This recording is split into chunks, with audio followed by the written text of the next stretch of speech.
नमस्कार, कैसे हैं आप सब और आप सबका स्वागत है किरण शिक्षार्थी मंच पर। तो हिंदी साहित्य के इतिहास के स्रोत हम देख चुके थे और आज हम देखेंगे हिंदी साहित्य इतिहास की लेखन परंपरा को आज हम देखेंगे।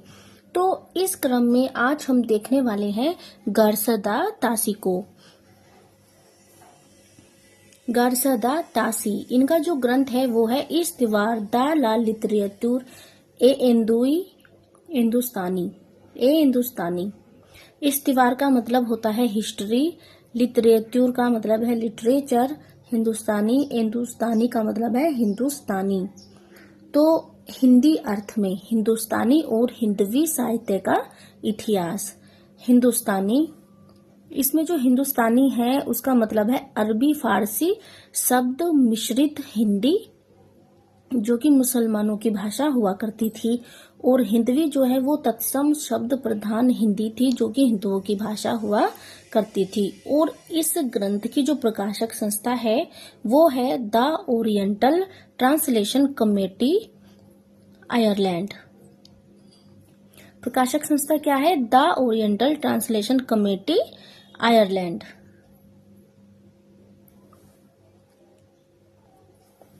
अब बात कर लेते हैं इसके प्रकाशन वर्ष की। तो इस ग्रंथ के जो हैं दो संस्करण हैं, प्रथम संस्करण और द्वितीय संस्करण। प्रथम संस्करण जो है उसके दो भाग हैं। प्रथम भाग जो इसका प्रकाशित हुआ वो हुआ 1839 ईस्वी में, और द्वितीय भाग जो प्रकाशित हुआ 1847 ईस्वी में। और द्वितीय संस्करण जो है उसके 3 भाग हैं, और प्रथम भाग जो है वो प्रकाशित हुआ 1870 में, द्वितीय भाग प्रकाशित हुआ 1870 में। यानी प्रथम भाग और द्वितीय भाग दोनों 1870 में ही प्रकाशित हुए, लेकिन इसका जो तृतीय भाग है वो प्रकाशित हुआ था 1871 ईस्वी में। ये जितनी भी चीजें हैं ये सारी बहुत इम्पोर्टेंट हैं, क्योंकि मेरे इस नोट्स में जो भी लिखाया गया है वो सारा बहुत ही मोस्ट इम्पोर्टेंट है। अब बात आती है गारसदा तासी के ग्रंथ की विशेषताओं की। तो चलिए देख लेते हैं। एक तो यह जो ग्रंथ है यह फ्रेंच भाषा में रचित है। यह वर्णानुक्रम पद्धति में रचित है। अंग्रेजी वर्णमाला के वर्णों का आधार इसमें ग्रहण किया गया है। इसमें कुल 738 रचनाकारों को स्थान दिया गया है, जिनमें से हिंदी के रचनाकार केवल 72 हैं। अधिकांश रचनाकार उर्दू के हैं। इसमें काल विभाजन का कोई प्रयास नहीं किया गया है। इसमें ये जितने भी बिंदु हैं सारे मोस्ट इम्पोर्टेंट हैं। एग्जाम में कोई भी प्रश्न के रूप में आपको देखने को मिल सकते हैं। तो आप जो मैं पढ़ा रही हूँ आप बहुत अच्छे से देखिएगा, और इसीलिए मैं बहुत धीरे धीरे भी चल रही हूँ, क्योंकि जल्दी की चीजें उतनी याद नहीं होती हैं और सुनी हुई चीजें जल्दी याद होती हैं अगर ठीक तरीके से बोली गई हो। इस संबंध में गारसदा तासी ने लिखा है। अब गारसदा तासी इन्होंने काल विभाजन का कोई प्रयास नहीं किया था। ऐसा नहीं था कि ये चीजें उनके दिमाग में नहीं थी। और इसी संबंध में इन्होंने कुछ लिखा है, तो चलिए उसे देख लेते हैं। इन्होंने कहा है, यदि मैंने काल क्रम वाली पद्धति अपनाई होती तो अनेक विभाग स्थापित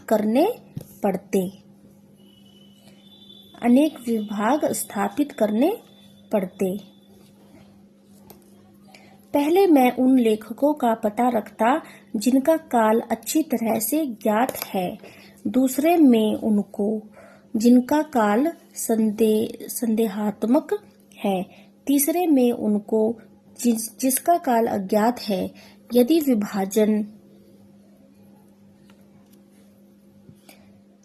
विभाजन उन रचनाओं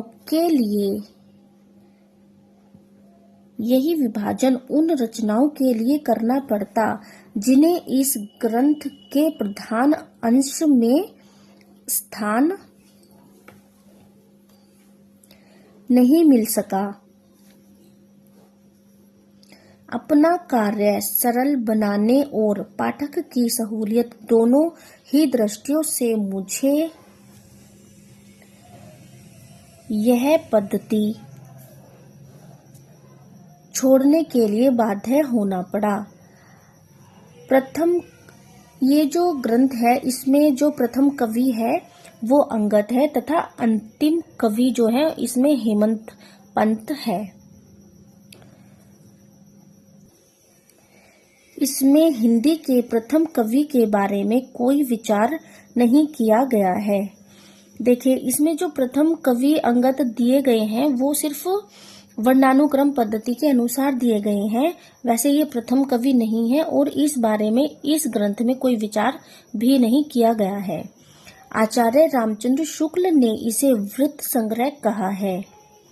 ये बहुत इम्पोर्टेंट पॉइंट है। आचार्य रामचंद्र शुक्ल ने इसे वृत्त संग्रह कहा है। इसका मौलवी करीमुद्दीन ने 1848 ईस्वी में Y.F. फैलन के सहयोग से उर्दू में तबकात उ शशुरा एवं तज़किरा-ई शशुरा-ई हिंदी के नाम से अनुवाद भी किया है।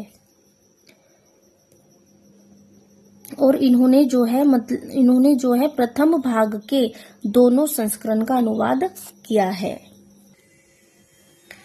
नामों से अनुवाद किया। मौलवी करीमुद्दीन द्वारा अनुदित ग्रंथ में रचनाकारों की संख्या 1004 थी।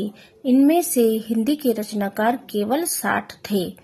मौलवी करीमुद्दीन ने काल विभाजन का प्रयास भी किया। काल विभाजन का प्रयास भी नहीं किया।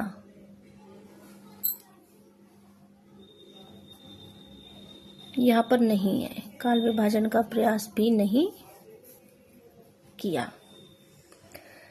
गारसा द तासी के इतिहास ग्रंथ का 1952 ईस्वी में डॉक्टर लक्ष्मी सागर वार्ष्णेय ने हिंदुई साहित्य का इतिहास नाम से हिंदी में अनुवाद किया। डॉक्टर लक्ष्मी सागर वार्ष्णेय द्वारा अनुदित ग्रंथ में कुल 358 रचनाकार थे। इनमें से हिंदी के रचनाकार 220 थे। ये जो अंडरलाइन हो रखी है लाल पेन से, ये बहुत ही इम्पोर्टेंट है। और इसकी जो लक्ष्मी सागर वार्ष्णेय के द्वारा अनुदित ग्रंथ जो था, इसकी जो प्रकाशक संस्था थी वो थी Hindustani academy Prayagraj. Hindustani academy Prayagraj.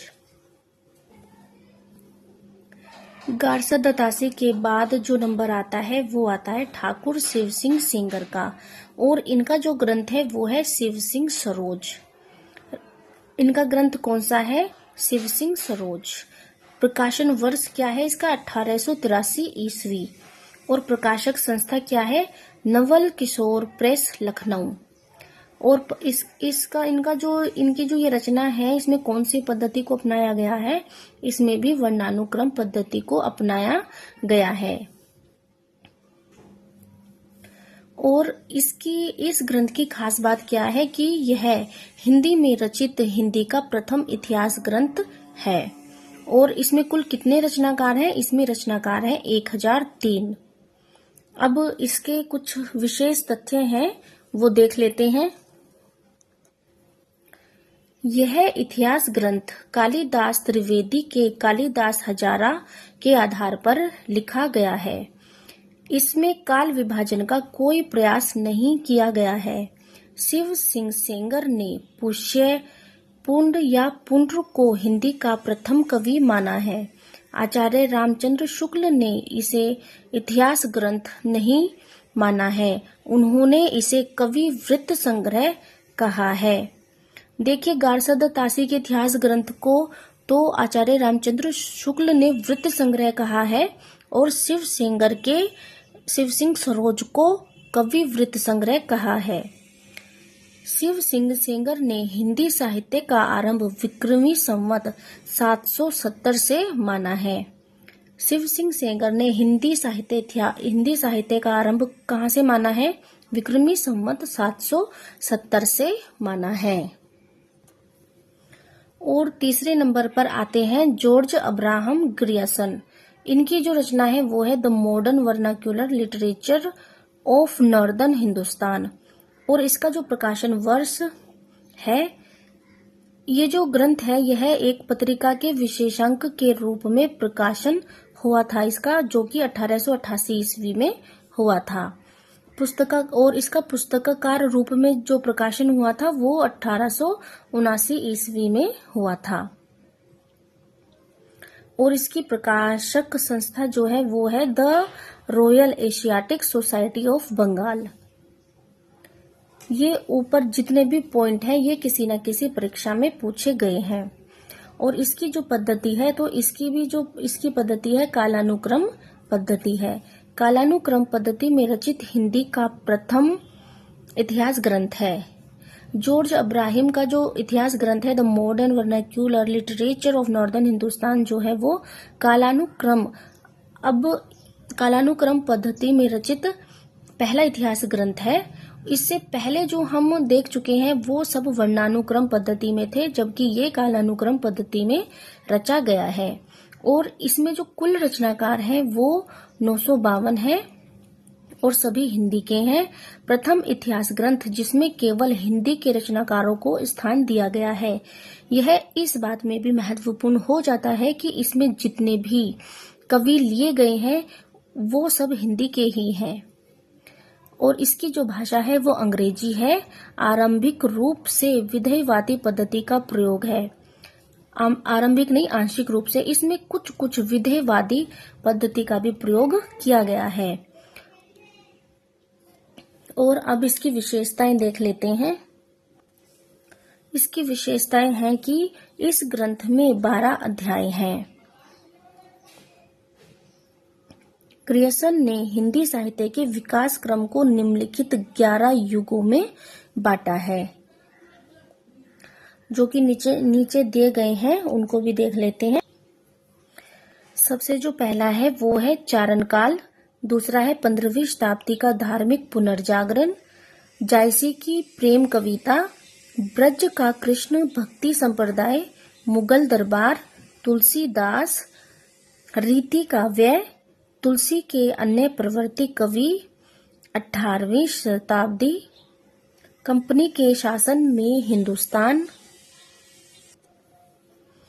Company के शासन में हिंदुस्तान, महारानी विक्टोरिया के शासन में हिंदुस्तान, और 12वां है विविध।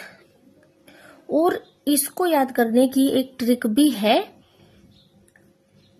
सीपी जा ब्रज में मतरी TAKM, सीपी जा ब्रज में मतरी TAKM, सी से चारण काल, पी से 15वीं शताब्दी का धार्मिक पुनर्जागरण, जा से जायसी की प्रेम कविता, ब्रज से ब्रज का कृष्ण भक्ति संप्रदाय, में से मुगल दरबार,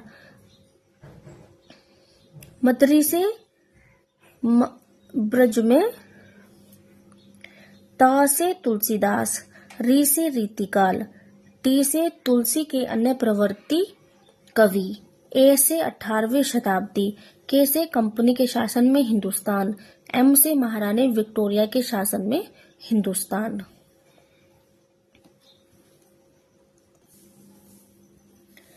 शुक्ल जी ने इन्हें कालखंड न मानकर अध्यायों के नाम मात्र मानते हैं।